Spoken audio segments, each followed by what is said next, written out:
3 դասի թեմաները հիմնականում կենտրոնանալու են հաղորդակցության հմտությունների վրա ու ընթացքում նաև այս ամբողջ համատեքստում համել հաղորդակցման հմտությունների հետ կապված գործիքներ կտամ, գործնական, էթիկական եւ համագործակցային հաղորդակցում։ Նպատակը հստակություն խոսքում եւ լսելու մեջ, հուզական բանականության մասին խոսանք, ռեակցիայի փոխարեն գիտակցված ընտրություն, էթիկական ազդեցություն առանց մանիպուլյացիայի, կոնֆլիկտների հանգուցալուծում, բանակցություն եւ ոչ թե բանավեճ, գործնական գործիքներ կանցնենք, հետ կարծիք տալու մասին, բանակցելու մասին, մտագրող անելու մասին եւ հաստատակամ խոսելու համար։ Առաջին մեր դասը կլինի ինքնագիտակցում եւ փոխըմբռնում, բանավեճ թե բանակցություն, խոսենք բանակցության մասին մի քիչ ավել, հետո հուզական բանականության մասին եւ ընկալում թե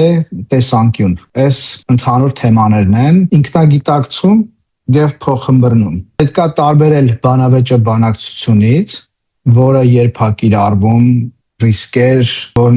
որ դեպքում օգտակար, որը մյուսում օգտագործել բատնա մտածողություն, բատնան կբացենք ինչա նշանակում ու ընդհանուր դետալներով կանցնենք։ Ճանաչել սեփական հույզերի ազդեցությունը հաղորդակցության վրա եւ չշփոթել ընկալումը իրականության հետ։ Բանավեճ, բանակցություն։ Մեկի նպատակը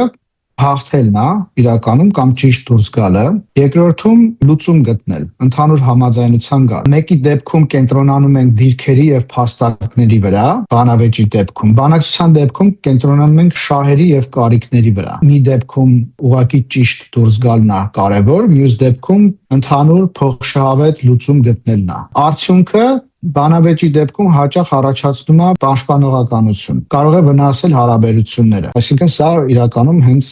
վեճ բառն է այստեղ, էլի բանավեճի։ Բանակցության դեպքում նպաստում է համագործակցությանը, պահպանում է երկարաժամկետ հարաբերություններ, որը որ դեպքում է պարզա, այստեղ այդքան տենց սև ու սպիտակ չի, որ ասեն կոնկրետ մի դեպքում էսա, մյուս դեպքում այնա, կարա լինի դրանց ինչ որ հիբրիդային տարբերակը, բայց ընդհանուր եթե հայեցակարգերը պատկերացնեք, արդեն դուք ինքներդ կարողանաք հասկանալ, տարանջատել, որ դեպքում ինչ է։ Բանավեճը այն դեպքում է հարմար, երբ որ փորձում ենք քննադատաբար ստուգել գաղափարը, թույլ տեղերը գտնել ու ճշմարտությունը դուրս բերել, հա, իրար հետ բանավիճելու ֆորմատում։ Եթե ֆորմալ եւ ակադեմիական միջավայր է։ Բանակցությունը ի տարբերություն օգտակար է, երբ որ կա կոնֆլիկտ, երբ որ կա բախում, շահերի բախում կարա լինի, ուղղակի անձնական տարիքների բախում կարա լինի։ Երբ որ համաձայնության է պետք գալ եւ աշխատում է թիմերում, շատ օգտակար։ Բանավեճի կիրառումը, երբ որ ուզում ենք փորձարկել գաղափարի ուժը, թույլ կողմերը գտնել, երբ որ միջավայրը ֆորմալ է, կան կանոններ եւ մոդերատոր, նպատակն է սովորել մտածել քննադատաբար եւ հարաբերության ռիսկը կառավարելի է։ Այսինքն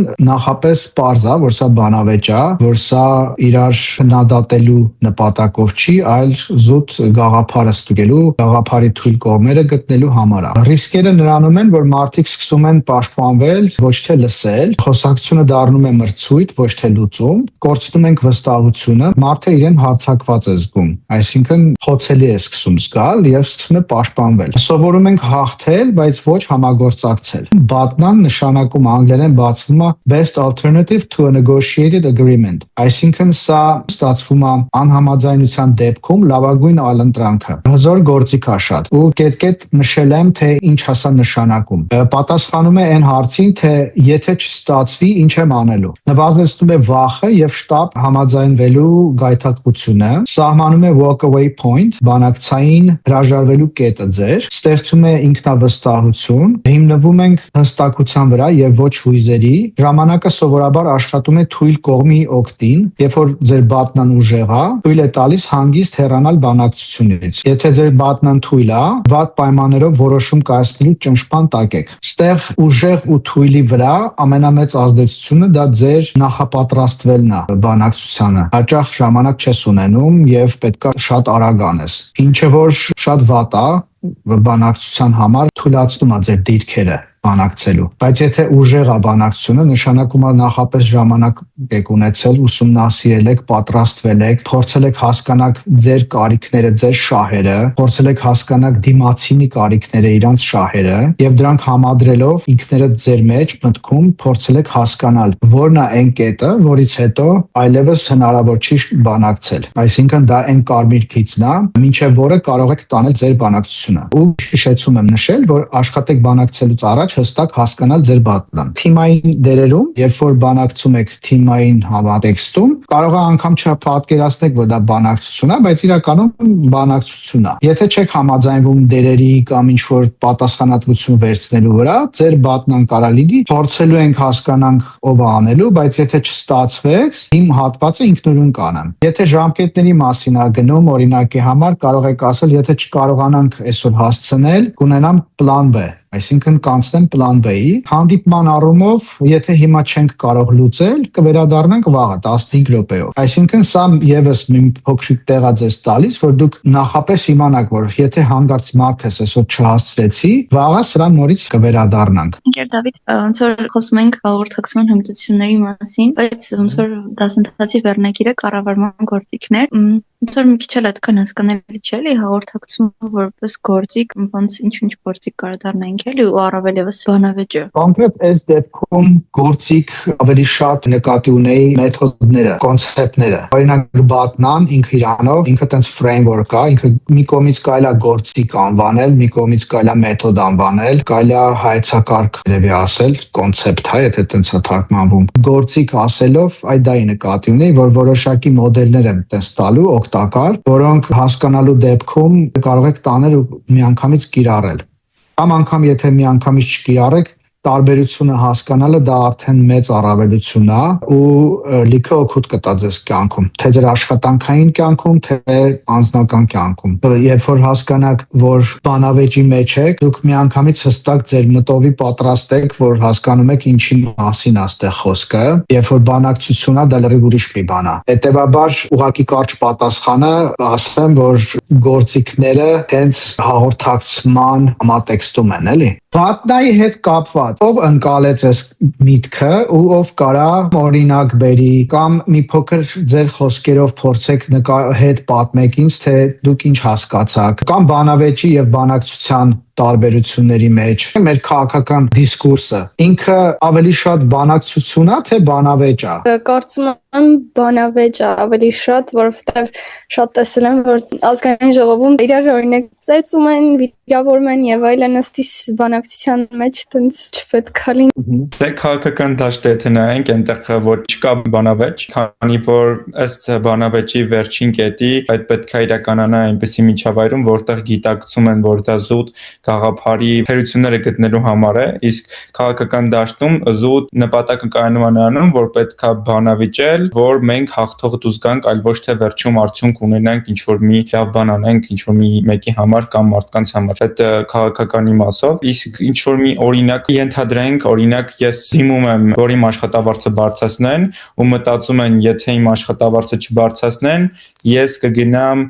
X ընկերություն, քանի որ այնտեղից ստացել եմ առաջարկ, եթե բարձրացնեն, ապա ավելի լավ ես կմնամ այնտեղ, որտեղ որ աշխատում եմ հիմա։ Իրականում կարող ասենք բանավեճ, այսինքն բանակցությունը երկուսի դեպքում կա ինչ-որ խնդիր, խնդրին մոտենալու ձևնատարբեր, որովհետև բանավեճի ժամանակ փորձում ես հաղթես ու գնահատաբար մոտենաս, իսկ բանակցության ժամանակ փորձում ես գտնել լուծումներ ու հաղթել այդ ամեն ինչը։ Քաղաքական դաշտում բանավեճը, բայց մի քիչ ավելի սենց լողոզված, սպոյլված ինչ-որ բան է, էլի։ Ես ավելի ոնց որ հակված եմ համաձայնվել բանավեճի առումով եւ ոչ թե բանակցություն։ Թեև կերազեի, որ ավելի դեպի բանակցություն սկսեր գնալ մեր վարքագիծը խորհրդարանում, որ փորձում եք լսել, ստեր ամեն կողմը կենտրոնացած է մյուսին փնովելու ու հիմնական իրանց ուղղությունը, նպատակը դա ճիշտ դուրս գալն է։ Դա ընդհանուր լուծում գտնելու մասին չի, որովհետև եթե տենց լիներ, կողմերը պետքա գային իրար հետ, միշտ սեղանի շուրջ նստեին, ասեին ժողովուրդ, մենք ընդհանուր խնդիր ունենք, եկեք հասկանանք բոլորի շահերը եւ կարիքները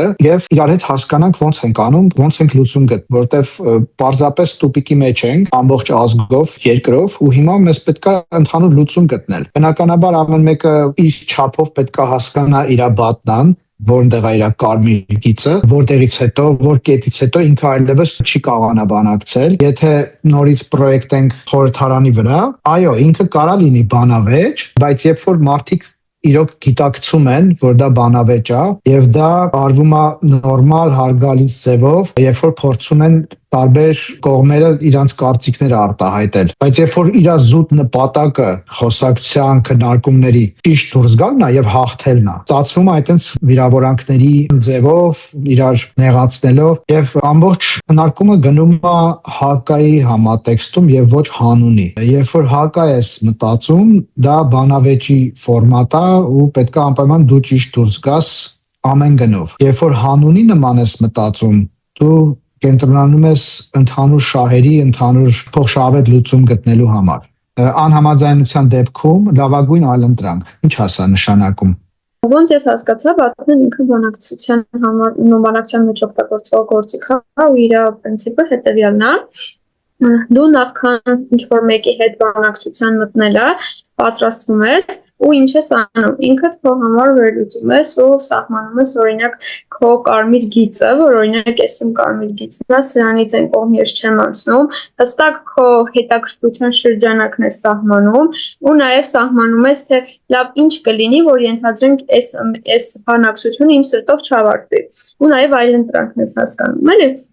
Հետո ծանրու թեթև ես անում, քո պրինցիպները պահպանելով, քո հետաքրքրությունների շրջանակը վերլուծելով, քո կարմիր գծերը հասկանալով մտնում ես բանակցության։ Ու հետո արդեն ոչ հույզերի տես տրվում, արագ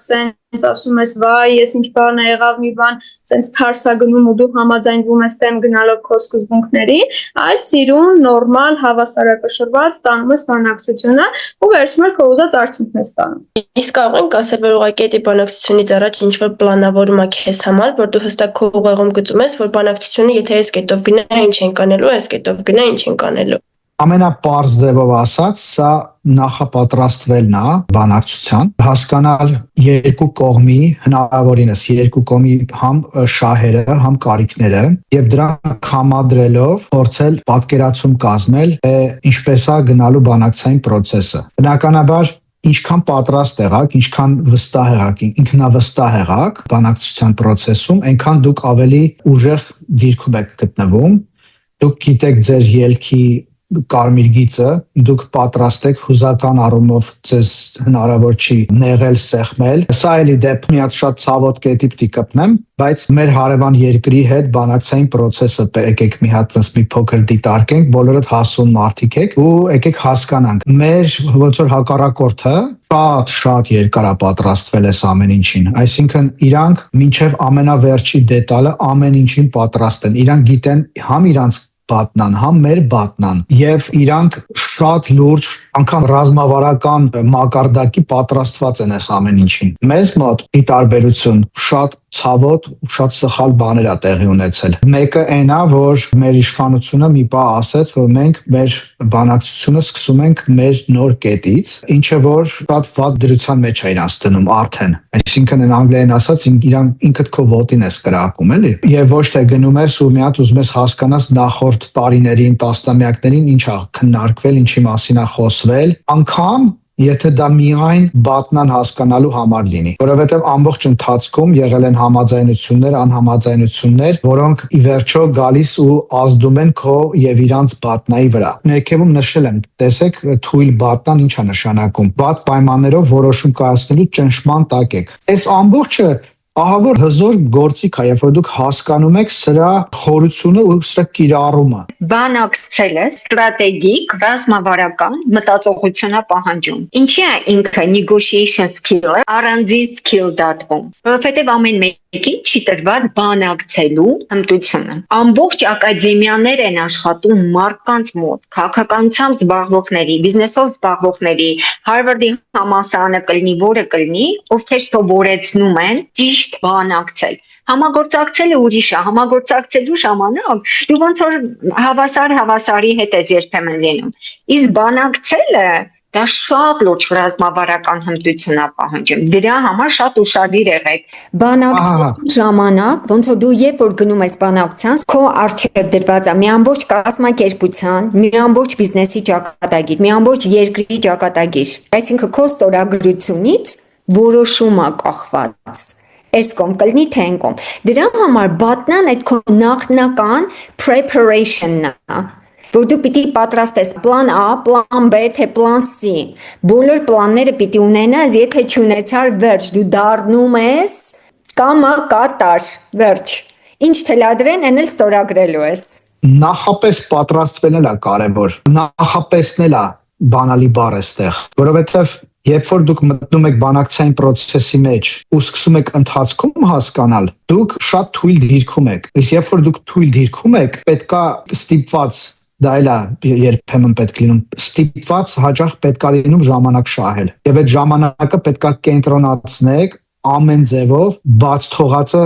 վերականգնել ու գալ այն բատնային, որ հենց որ կետը հասնի որոշում կայացնելու արդեն կամ վերջակետին հասնի, դուք գոնե այդ պահին ունենաք ձեր բատնան, որովհետև process-ը բաց եք թողել, բայց վերջում գոնե որոշում կայացնելուց կամակատարի դրության մեջ չլինեք, որ դուք պատրաստ լինեք ամենավատ զիջումների դեպքում նվազագույն կորուստը ունենաք։ Եվ ժամանակ շահելու դեպքում ձեր բատնան փոխվում է այն ժամանակ, երբ որ ուժերի հարաբերակցությունը փոխվում է։ Հուզական բանականություն, ստեղ հիմնականում կուզեմ շեշտը դնել նրա վրա, որ այն ինչի մասին որ խոսում ենք, այն ինչ որ դուք գիտեք հուզական բանականության մասին կամ նոր բան կիմանաք, սա հիմնականում մի քանի կետի է կարելի ոնց որ բերել։ Առաջինը ինքնաճանաչումն է, ինչ եմ ես զգում հիմա եւ ինչու։ Դա ձեր ընկալումն է ձեր եւ ձեր միջավայրի միջև։ Միջավայր ասելով կարող ենք նկատի ունենալ տվյալ պահին ինչ որ մեկի հետ խոսելը, բանակցելը, բանավիճելը, վիճելը ուղակի կամ հետադարձ կապ տալը, ցանկացած պահի բոլորիս մոտ դա կա։ Հարցը այն է, թե ինչքանով եք դուք դա գիտակցում ու ինչքանով եք դուք կարողանում դա գիտակցված կառավարել։ Իդեպ մի քայլ ուզում եմ հետ գնամ, մի փոքր անդրադառնամ, որ բատնան դա այն աշխատանքն է, որը պետքա նախապես անես մինչև բանակցությանը հասնելը։ Դեռ մի հատ շատ կարևոր կետ եմ ուզում ավելացնեմ։ Ամենաուժեղ բանակցողները մի քայլ են առաջ գնում։ Իրանք նաև փորձում են հասկանալ դիմացինի բատնան։ Իրանք ուզում են հասկանալ նաև դիմացինի թույլ կետը, մինչև որտեղ կարան իրանց սեղմեն եւ որ կետից որ կկոտրվի ամբողջը։ Այս ամբողջին մենք պետք է նաեւ ավելացնենք հուզական բանականությունը կամ emotional intelligence-ը, EQ ասածը, որը որ դրա անբաժանելի մասն է։ Երբ որ դու բանակցում ես, դու փորձում ես հասկանալ համ քեզ ցանկացած վարքյանի, համ դիմացինիդ, համ քոնն ես փորձում կառավարել, համ փորձում ես կարդալ դիմացինիդ։ Երբ որ դու զգում ես, որ դիմացինը հստակ էմոցիաներ է ցույց տալիս, որոնք որ քեզ ինչ որ մի բան կհուշեն, դու այդ ամբողջը պետքա փորձես հաշվի առնես։ Ինքնակարգավորում, երբ որ եթե դու լրիվ գիտակցված ես ամեն ինչ անում, դու հասկանում ես ինչ հույզեր ես ապրում, դու կարողանում ես ավելի սթափ, ավելի սառնասրտորեն նրանք կառավարել։ Սոցիալական իրազեկություն, դիմացինի էմոցիաները կարդալու ունակությունն է, կոնֆլիկտների հարթում եւ ոգեշնչում։ Կոնֆլիկտների հարթումը եւս բանակցային process է, ավելի քիչ կոնֆլիկտներ, որովհետեւ հույզերը չեն ղեկավարում խոսքը, ավելի լավ բանակցություններ, քանի որ լսում ենք եւ հավասարակշռված դիտարկում ենք շահերը, ավելի վստահ առաջնորդություն, մարդիկ անվտանգ են զգում, ավելի արագ լուծումներ, քիչ սխալ ենթադրություններ։ Ընդհանուր առմամբ գործնական ազդեցությունը սրա մեջ է։ Նշեցիք դիմացինի հուզական ունակությունները կարդալու մասին, շատ հետաքրքիր է, որովհետև վերջերս որ մի հատ վեբինարի էի մասնակցել, այնտեղ հենց բանակցության մասին էր ու ինչ էին ասում ես, իրանք կոնկրետ շատ ուժեղ այսպես բանակցողներ էին,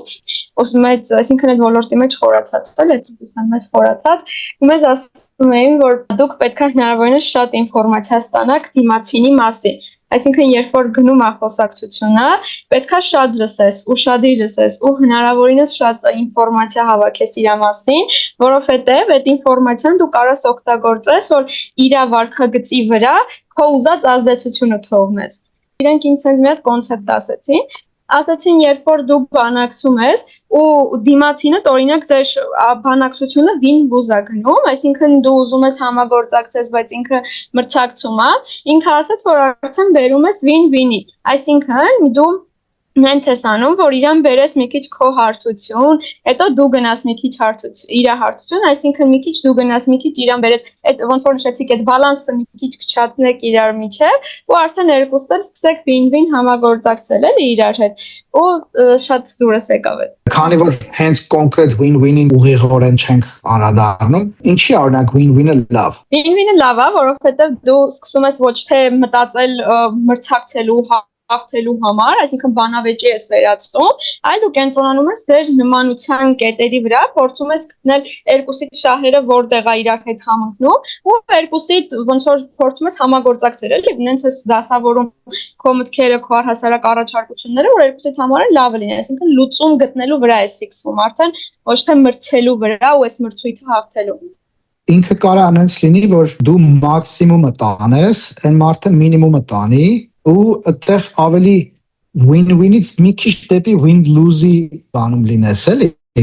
Մի հավելում կուզեի անել, ոչ բանակցությունների ժամանակ եւ ոչ միայն, նաեւ սովորական հաղորդակցության մեջ մարդու ենթագիտակցությունը ունեց, որ ենթագիտակցություն չէ, մարդիկ իրենց նմաններին սիրում են։ Ու թեկուզ եւ խոսակցության ժամանակ եւ բանակցությունների ժամանակ Մարդ, եթե ուզում է դիմացինի, ինձ ինչ-որ կերպ դուր գա կամ փորձում է նենց անի, որ բանակցությունը լավ գնա, ինքը ենթագիտակցորեն կոպիտ ասած կոպի անում տվյալ մարդու եւ վարքագիծը, ժեստերը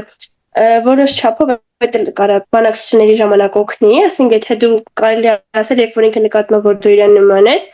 այդ քեզ որոշակի չափով առավելություն է տես, որտեղ իր մոտ դրական ինչ-որ բան է էլի առաջանում, ու ինքը կարա էլի շատ դրական բան համարվի Մանավանդ բանակցությունների ժամանակ։ Այո։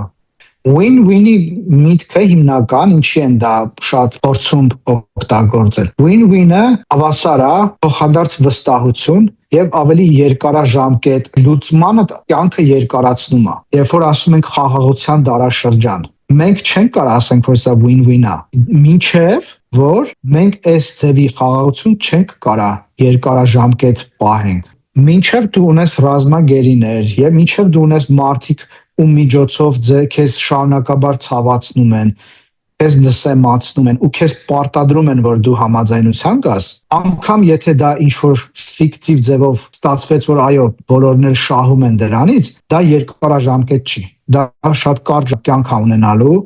ու ուշ թե շուտ դա վերածվելու է նորից կոնֆլիկտի։ Դրա համար win-win-ի դեպքում շատ կարևոր է, որ մինչև այն վերջի պատիլը չսեղմես, որ մի քիչ տեղ թողնես, որ դիմացինը զգա, որ ինքն էլ է բավարարված հեռանում այս process-ից, որ իր շահերը ու իր կարիքներն են հաշվի առնվել։ Թեև մի դեպքում win-ը կարա մի քիչ ավելի մեծ լինի, մյուսում մի քիչ, բայց ամենևին դա չի նշանակում, որ ինքը win-lose է, էլի։ Ուզում եմ, որ այսօրվա մեր դասընթացի ժամանակ մտքում մի բան էլ պահեք, ավելի տենց զվարճալի ձևով, ձեզանից ովքեր են մաֆիա խաղում, ուրեմն մտքում փորձեք, ինչի մասին որ խոսում ենք, փորձեք ամեն հարցում մի հատ հետադարձ հայացք գցել ձեր վերջի խաղացած մաֆիայի կամ ամենալավ խաղացած մաֆիայի խաղին ու փորձեք այդտեղ այդ զուգահեռները տանել։ Օրինակ, երբ որ դուք սև եք, երբ որ դուք մաֆիա եք, կամ երբ որ դուք հասարակ քաղաքացի եք, ինչ ձևի էմոցիաներ եք ապրում, ինչ ձևի է, ինչքանով ավելի բարդ է կառավարել ձեր էմոցիաները։ Երբ որ դու մաֆիա ես, դու բանավիճում ես։ Երբ որ դու քաղաքացի ես սովորական, դու ավելի շատ փորձում ես բանակցել, որովհետև դու փորձում ես ընդհանուր լուծում գտնել, դու փորձում ես համախոհ գտնել, դու փորձում ես մարդկանց բերել քո դաշտ։ Մյուս կողմը մաֆիան սովորաբար բանավեճի process-ում է, ու դա էլ հաճախ ազդակ լինում, թե ով է խաղի մեջ, որովհետև դու զգում ես ինքը կարմրած է, իմ հարսիկը, մի օր խաղում էինք, այնքան հետաքրքիր բան էր, լույսը այնց էր ընկած, որ իր այս պարանոցի վրայի երակը սկսեց sense պուլսացիա անել։ Այնքան լարված էր, որ sense այդ անկյունից որ նայում էր, թեև ինքը փորձում է իր այդ հույզերը կառավարել ու ցույց չտալ, բայց ամեն դեպքում դեմքից sense լրիվ դեմքի վրա գրված էր, որ ինքը մաֆիա է։ Դուք sense մտքի ծերով անընդհատ հետադարձ հայացք գցեք այդ մաֆիա խաղին ու հաջորդ անգամ երբ որ դուք մաֆիա խաղաք, փորձեք այս բոլոր կոնցեպտները ձեր մտքում ունենալ ու կիրառել կամ գոնե հասկանալ, որ դեպքում ինչա տեղի ունեմ։ Կսկսեք տարանջատել տեսանկյունը ընկալումից, կսկսեք տարանջատել բանակցությունը բանավեճից, կսկսեք տարանջատել մանիպուլյացիան ազդեցությունից։ Խաղի սկզբում հենց պետք է սկսեք հասկանալ ում հետ ոնց եք բանակցելու, ոնց եք մարդուն քաշելու ձեր կողմ։ Իրականում win-win-ի մասով է ուզում ասել, դե ոնց որ այլ տերմին չբերենք, զուտ կարանք win-win-ը համարենք որպես հաջող բանակցություն, որովհետև եթե մեր բանակցության շրջանակներում եւ մենք ենք գոհ, ավելի ճիշտ մեզ համար գործարկը շահավետ է ու մեր դիմացինը դժգոհ չի,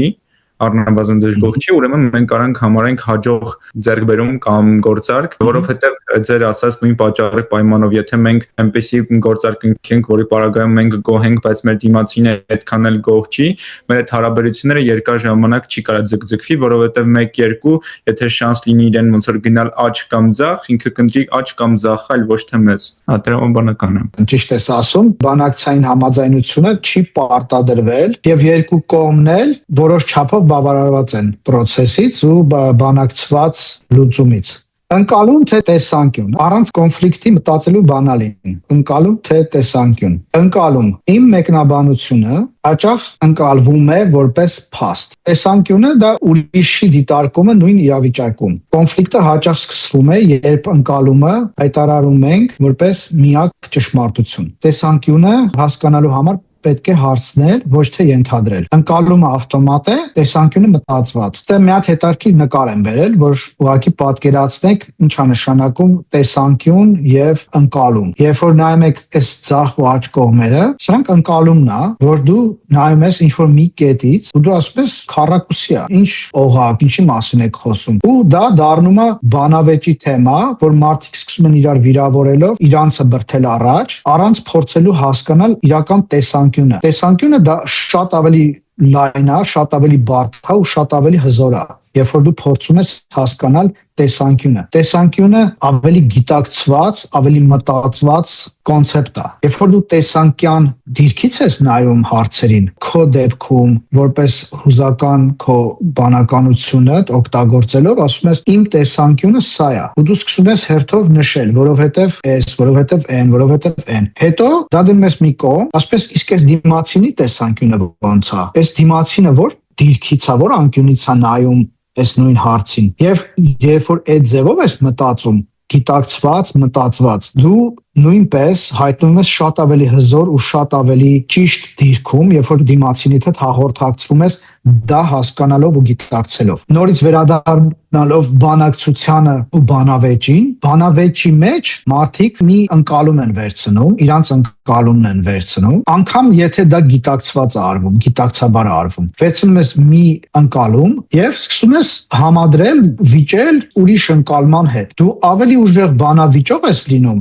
երբ որ դու դիմացինիդ ոչ թե ընկալումն ես քննադատում կամ վիճում իր ընկալման հետ, այլ դու իր տեսանկյունն ես հասկանում ավելի լայն համատեքստում։ Այսինքն դու հասկանում ես իր հոգեկան վիճակը, դու հասկանում ես իր հուզական վիճակը այդ պահին։ Ընդհանուր պատկերն ես սենյակում հասկանում, պատկերացնում։ Հա, ասենք թե օրինակի համար երկու հոգի խոսում են կամ վիճում են, եկեք բանավեճել չասենք սրանք, վիճում ենք, հա։ Ինչ ենք մենք վիճում, որովհետև մենք կարծում ենք, որ մեր ընկալումը դա միակ ճիշտն է, ու մենք ամեն կերպ փորձում ենք դիմացինին դա ասել, անգամ դիմացինին վիրավորելով կամ ինչ որ ագրեսիվ լինելով, որովհետև մեզ թվում է թե դիմացինը չի հասկանում, այդքան պարզ բան է, պարզ չի, որ սենց է, սա միակ ճիշտն է ու վերջ։ Հիմա եթե նորից վերադառնանք հանրության ընկալումը քաղաքականության մասին, դուք կտեսնեք, որ սենց հստակ անգամ բևեռացված ընկալումներ կան։ Մի կողմը ասում է, որ այս իշխանությունը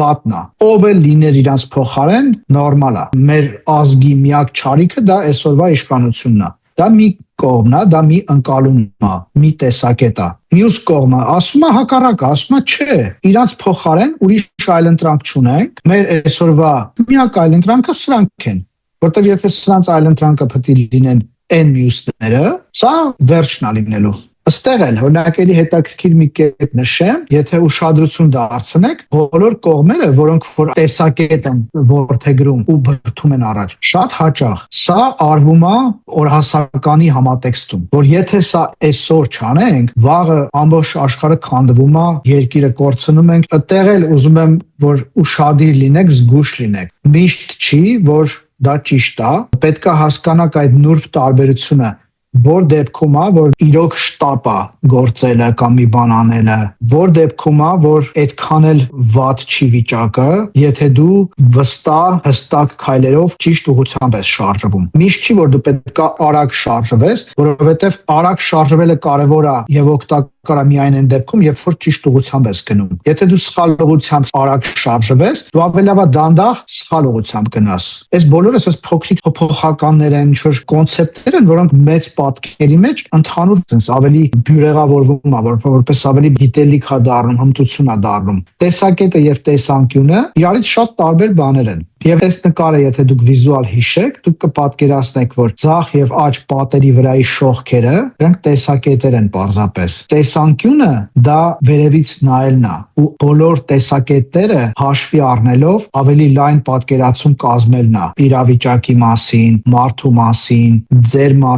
ձեր հուզական բանականության։ Նորից ամփոփենք, տեսանկյունը դա ընկալում է, դա մեկնաբանություն է, թե ինչպես եք դուք դա հասկանում։ Դուք պետք է միշտ փորձեք դա ընդլայնեք։ Տեսակետը opinion-ն է, երեխեք ջան, կարծիքն է։ Դա իմ կարծիքն է, որ ես արտահայտում եմ։ Դա տեսակետն է։ Ուրիշ օրինակել են հաճախ բերում 4 կույր մարդ մոտենում են փղին, մեկը ոտը բռնում է, ասում է ժողովուրդ ծառ ասա, այն մյուսը ասենք փորին է կպնում, ասում է ինչ ծառ, պատ է ասում ասա, այն մյուսը պոչն է բռնում, ասում է ինչ պատ, ինչ ծառ, սա պարան է։ Երբ որ վերևից ես նայում ու դու տեսնում ես, որ 4 կույր մարդ մոտեցել են փղին ու ամեն մեկը իր տեսակետն է արտահայտում, դուք հասկանում եք, որ սրանք պարզապես տեսակետեր են, սրանք լայն պատկեր չի, մեծ պատկեր չի։ Տեսանկյունը դա այն է, որ դա ոչ պատ է, ոչ ծառ է, ոչ պարան է, սա փիղ է, եւ դա լրիվ փոխում է ձեր դիրքը, թե բանակցության մեջ, թե մաֆիա խաղալուց, թե ամեն ինչի մեջ։ Տեսակետ, այդտեղ կետ բառը վրա ուշադրություն դարձրեք եւ տեսանկյուն, անկյուն բառը ուշադրություն դարձրեք։ Կետը դա մի հատ է, անկյունը դա լայն է։ Երբ որ դուք փորձում եք տեսանկյունով առաջնորդվել, դուք շատ ավելի խորը, շատ ավելի գիտակցված, շատ ավելի ուժեղ կարող եք գործել ու ավելի մեծ մարդ լինել, որպես առաջնորդ, որպես բանակցող, որպես ղեկավար, որպես ծնող, որպես ամուսին կամ կին, առհասարակ, երբ որ տենց եք առաջնորդվում, դուք շատ ավելի լավ դիրքում եք ձեզ դնում, կենտրոնանալով տեսանկյունների վրա եւ ոչ տեսակետերի վրա։ Տեսակետը դա պրիմիտիվ է, դա լիմիտավորված է։ Իսկ Պարադիգման դա էլ է հետաքրքիր բառ, պարադիգման էլի մեծ պատկերն է։ Պարադիգման ինձ թվում է էլի մեծ պատկերն է, բայց ինքը որպես ինքը իր մեջ փաթաթված ինչ-որ կոնցեպտ լինի, ավելի լայն։ Ինձ թվում է պարադիգման տեսանկյունների հավաքածու կարա լինի, էլի։ Ինքը ավելի լայն գաղափար է։ Շատ հաճախ կոնֆլիկտը սկսում է ինչից, ոչ թե շատ հաճախ, այլ միշտ մտածողությունից։ Երբ որ ես իմ տեսակետն եմ առաջ տանում, առանց մեծ պատկերը տեսնելու։ Ու ինձ թվում է ես ճիշտ եմ, բայց ես մեծ պատկերը չեմ տեսնում։ Ու ինչքան շատ մեր հանրության մեջ մարդիկ սկսեն դա փոխել իրանց մեջ, ամեն մեկը ինքը իրանից է սկսելու։ Այնքան ավելի պարզ կլինի, գուցե անգամ արդարացված դիտարկեք դիմացինին։ Վերցնենք իշխանությանը, հա։ Այո, կարելի է դնել, քննադատել ու պետք է քննադատել անպայման։ Չպետք չի հանդուրժել, պետք չի համակերպվել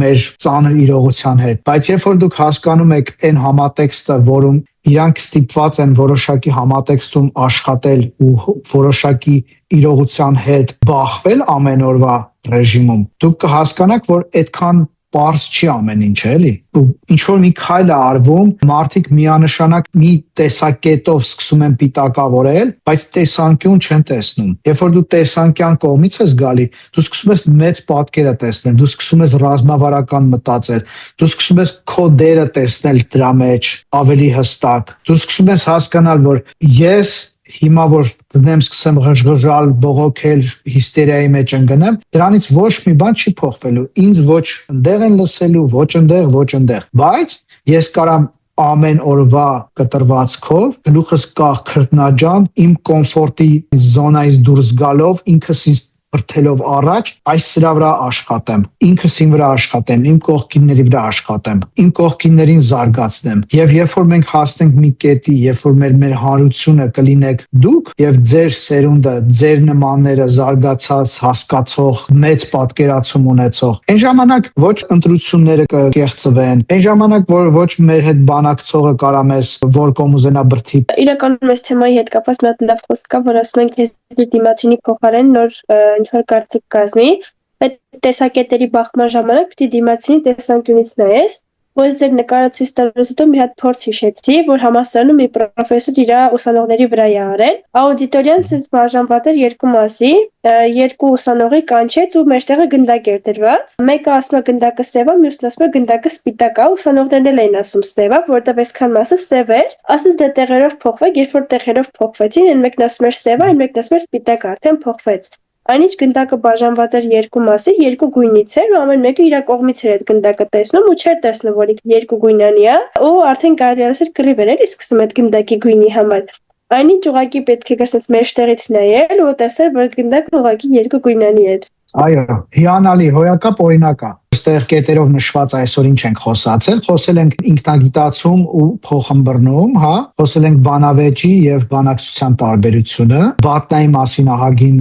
խոսեցինք, խորացված, հուզական բանականության մասին խոսեցինք եւ խոսեցինք տեսակետի եւ տեսանկյան մասին։ Օրինակի համար այս ամբողջը որ վերցնեք, որը կարակ օրինակ հենց այսօրվանից սկսած տանեք փորձ կիրառեք։ Ինչն էր, որ այսօր ձեզ համար sense ինչ որ հետաքրքիր նորություններ կամ ինչ որ գուցե գիտեիք, բայց ինչ որ լրացուցիչ բան սովորեցիք կամ նոր անկյունից սկսեցիք դիտարկել, արտահայտվեք ու ասեք ինչն էր, որ այսօր հիշվեց, ինչն էր, որ ձեզ օգուտ կտա ձեր կյանքում, ձեր գործունեության մեջ ու կարաք հենց միանգամից սկսեք կիրառել։ Ինչ վերաբերում է նրան, թե ես ինչ եմ այսօրից հետ տանում, ես այսօր ինձ հետ տանում եմ պատնալ, շատ հետաքրքիր գործիք էր ու մեծ սիրով էլ կիրառելու եմ ինձ հենց շրջապատում։ Շնորհակալ եմ շատ։ Շատ օգտակար էր։ Սա շատ փոքր բան կթվա երևի, բայց իմ համար շատ կարևոր էր, որովհետև միշտ այդ խնդրին բախվում եմ, հատկապես երբ վերլուծություններ շատ էր կատարում, այդ փղի օրինակը որ բերեցիք, հատկապես շատ տպավորիչ էր, որովհետև ես ինքս միշտ մի կողմից եմ նայել ու մտածել եմ, ոնց ես մտածում եմ, բոլորը հենց այդպես են տեսնում, ու դրանից հետո սկսեց մոտս մտքեր առաջանալ, դրա մասին շատ մտածեցի ու ահագին բաներ փոփոխվեց։ Նաև մի բան կհիշեմ, վերջերս մի քննարկման էինք մասնակցում, շատ մեծ, որտեղ ինչ որ հարցի շուրջ ընդհանուր հայտարարի պիտի գայինք ու խնդիրը այն էր, որ տարբեր ոլորտների մարդիկ էին հավաքվել ու մի խնդիր էր ու այն հայտարարին պիտի գայինք, որ բոլորին դուր գար, հա, ընդհանուր որոշումը, որը որ կկայացնենք։ Այդ ժամանակ այնտեղ մի բան քննարկեցինք, որ ոնց որ ինչ որ հանդիպում լուրջ է քննարկում գնալուց առաջ պիտի տարբեր ոլորտներից ուսումնասիրենք, հենց այդ ժամանակ ես հիշեցի, որ ես էլի նայել եմ մի կողմից ու գնացել եմ ընդհանուր մի կողմին նայելով, դրա համար ես այդ օրը ձախողեցի ու այդ իրոք իմ մեջ շատ բան փոփոխեց, շնորհակալ եմ շատ։ Ես ինձ վրա եմ սա զգացել։ Ես ամբողջ կյանքս եղել եմ ծրագրավորող, software engineer, software architect։ Իմ ուղեղս մեկերով ու զրոներով էր աշխատում, թվային ինժեներ, որ ասում են ձախ ուղեղով էի ես, էլի մոտ սա գծերով էր ու թվերով։ Ուղիղ անկյուն, կլոր բան, sense գույնավոր բաներ շատ չի եղել, չնայած փոքրուց համ ջութակ եմ նվագել, համ նկարչական եմ ավարտել ու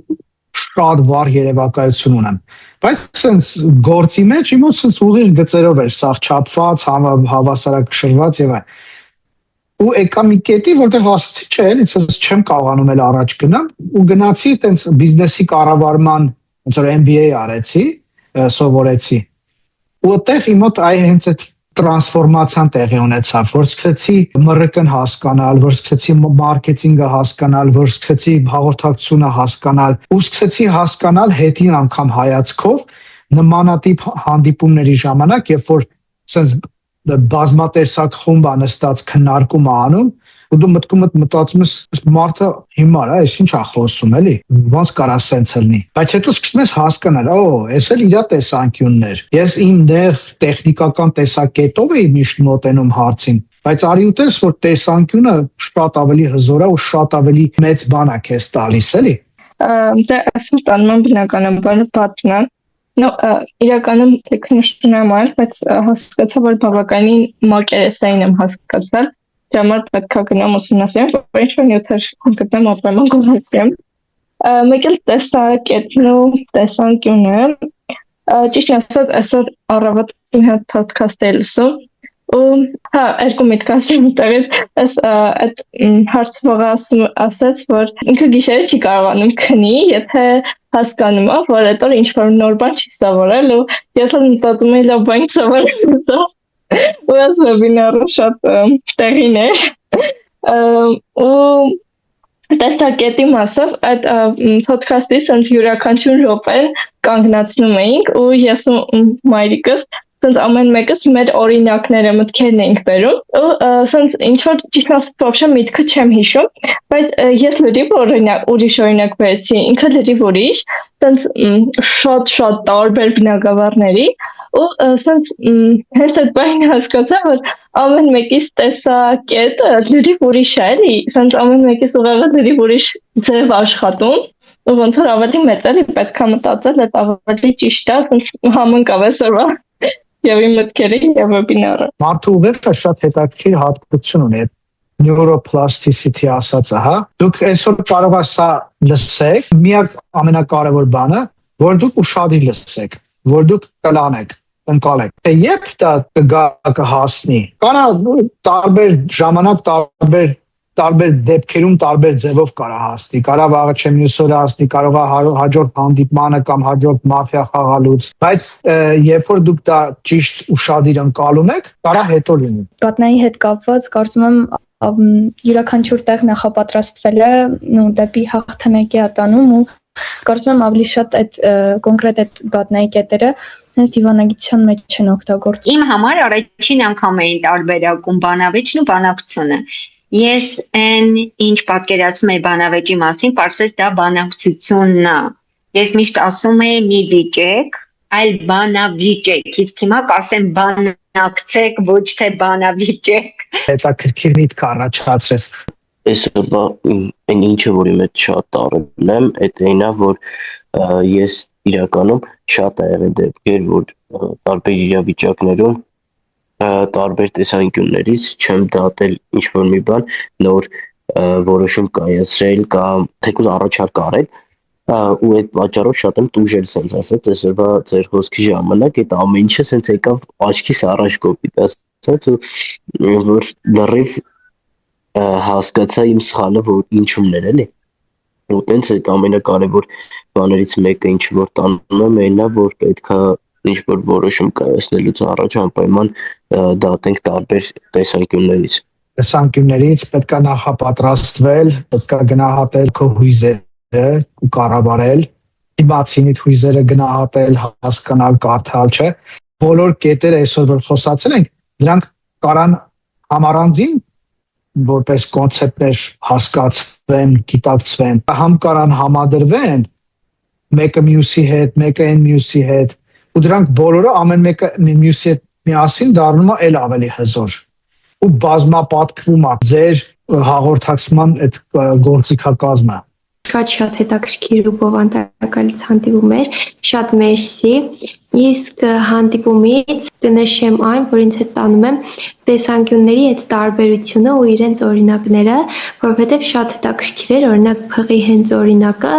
ես պատկերացնում եմ, որ հա տարբեր կարող են լինել, բայց օրինակ չէի մտածել, որ ոչ թե երկու կարծիք կարող է լինել, այլ 3-4 ու մի բանի մասին այդքան տարբեր միմյանցից այդքան տարբեր կարծիքներ ու տեսանկյուններ, դա ինձ հետ տանում ու կիրառեմ։ Ու ասացը մի հատ հետաքրքիր միտք առաջացրեց։ Տեսակետերի ու տեսանկյունների այս թեմայի մեջ, հա։ Տեսանկյունը դա ավելի շատ հասկանալու, ընկալելու մեծ պատկերն է, բայց դա չի նշանակում, որ դուք ձեր տեսակետը չպետք է ունենաք։ Ուղղակի ստեղ ձեր տեսակետը բխում է ավելի լայն պատկերացումից։ ինքը ավելի բալանսավորված է, ավելի գիտակցված ու մտածված է նախապես։ Երբ որ դուք միայն տեսակետով եք առաջնորդվում, դա լիմիտավորված է ու դա նեղա, դա ճկուն չի։ Հետևաբար դուք կարող եք հասկանալ տեսանկյունը կամ տեսանկյունները տարբեր, բայց ի վերջո դա այդ ամբողջը ձևավորում է ձեր տեսակետը անգամ։